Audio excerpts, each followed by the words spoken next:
இன்னைக்கு நாம ஒரு கோவக்கார கரடிய பத்தின ஒரு கதையத்தான் பார்க்க போறோம். அதுக்கு கிடைச்ச ஒரு கசப்பான பாடம். வாங்க கதைக்குள்ள போலாம். இந்த கதை உண்மையிலேயே ஒரு கொடுமைக்காரனை பத்தினது. அவன் எப்படி ஒரு கசப்பான பாடத்தை கத்துக்கிட்டான் அப்படிங்கறது தான் கதை. ஒரு காடு, அங்க இருக்கிற எல்லா விலங்குகளும் ரொம்ப அமைதியா சந்தோஷமா வாழ்ந்துட்டு வருது. ஆனா அந்த அமைதியை கொலைக்கிறதுக்குன்னே ஒருத்தர் இருந்தான். அதுதான் நம்ம கதையோட கோவக்கார கரடி.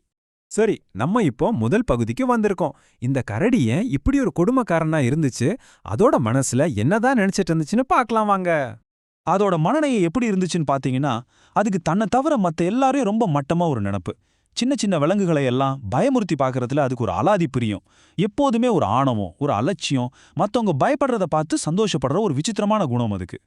இந்த மாதிரி ஒரு மனநிலை கடைசியில ஒரு பெரிய பிரச்சனைக்கு கொண்டு போய் விடுது. குறிப்பா அந்த காட்டுல இருந்த சின்னஞ்சிறைய உயிரினங்களோட. அதுக்குன்னு ஒரு கொடூரமான பழக்கமே இருந்துச்சு. முதல்ல புதுசா எங்கேயாவது தேன்கூடு இருக்கான்னு பார்க்கும். பார்த்த உடனே அந்த தேனடைய மொத்தமா பிச்சு போட்டுடும். அப்புறம் அதுல இருக்கிற தேனை சொட்டு விடாம குடிச்சிட்டு மிச்சம் இருக்கிற அந்த மெழுகை எடுத்து பாவம் அந்த தேனீக்கள் மேலேயே வீசி எறியும். கடைசியா ரொம்ப ஆணவமா அந்த தேனீக்களையே விரட்டி அடிச்சுட்டு போயிடும். இது வெறும் பசிக்காக இல்ல, இது ஒரு விதமான குரூர சந்தோஷம் அதுக்கு. பாவம் அந்த தேனீக்கள் அதுகிட்ட போய் கெஞ்சி பாக்குதுங்க. ஐயா, உங்களுக்கு தேன் தானே வேணும், எடுத்துக்கோங்க. ஆனா எங்க வீட்டை ஏன் இப்படி நாசமாக்குறீங்கன்னு கேக்குதுங்க. ஆனா அதெல்லாம் அந்த கரடியோட காதிலே விழல, அது கண்டுக்கவே இல்ல. அந்த தேனீக்கள் திரும்ப திரும்ப கஷ்டப்பட்டு வீடு கட்டும், இது போய் திரும்ப இடிச்சு போட்டுரும். கடைசியில வேற வழியே இல்லாம அந்த தேனீக்கள் ரொம்ப உயரமான பாதுகாப்பான ஒரு மரத்துக்கு தங்களோட கூட்டம் மாத்திக்கிட்டு போயிடுச்சுங்க. இப்போதான் கதையில ஒரு முக்கியமான திருப்புமுனை வருது. எப்பவுமே பலம்தான் ஜெயிக்கும்னு நினைச்சிட்டு இருந்த அந்த கரடிக்கு பலம் மட்டும் போதாதுன்னு புரிய வைக்கிற ஒரு சம்பவம் நடக்குது. ஒரு கொடுமைக்காரன் தன்னை விட பெரிய ஒரு சக்தியை சந்திச்சா என்ன ஆகும் யோசிச்சு பாத்தீங்களா? அப்போதான் அந்த காட்டுக்குள்ள 10 வேட்டை நாய்கள் வருது. என்னடா இது புதுசா சத்தம் கேக்குதேன்னு கரடி வெளியே வந்து பாக்குது. பார்த்தா சுத்தி வளைக்கப்பட்டிருக்கு.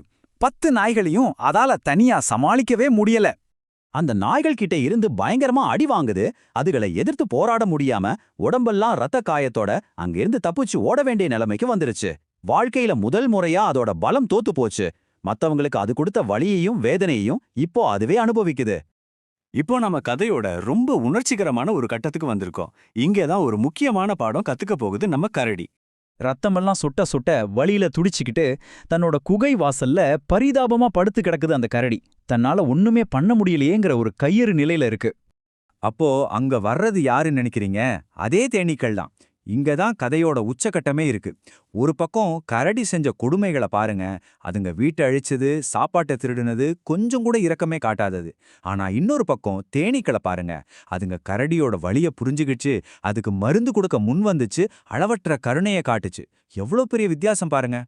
உண்மையில தேன் தான் உலகத்தோட ரொம்ப பழமையான மருந்துகள்ல ஒண்ணு. அந்த தேனீக்கள் தினமும் கரடியோட காயங்கள்ல தேன் துளிகளை விட்டுட்டு போகுது. அந்த தேன் தான் அதோட வலிய குறைச்சு சீக்கிரமா குணமாகறதுக்கு உதவியா இருந்துச்சு. பாருங்க, எந்த தேனை அது திருடுச்சோ அதே தேன் தான் அதோட உயிரையே காப்பாத்திருக்கு.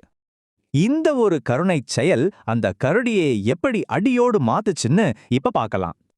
அந்த தேனீக்களோட அன்பை பார்த்ததும் கரடிக்கு ரொம்ப குற்ற உணர்ச்சியா போச்சு. ச்சே, நம்ம பலத்தை காட்டணுங்கிற ஒரே காரணத்துக்காகத்தானே இவங்கள இவ்ளோ கொடுமைப்படுத்தணும்னு அதுக்கு அப்பதான் புரியுது.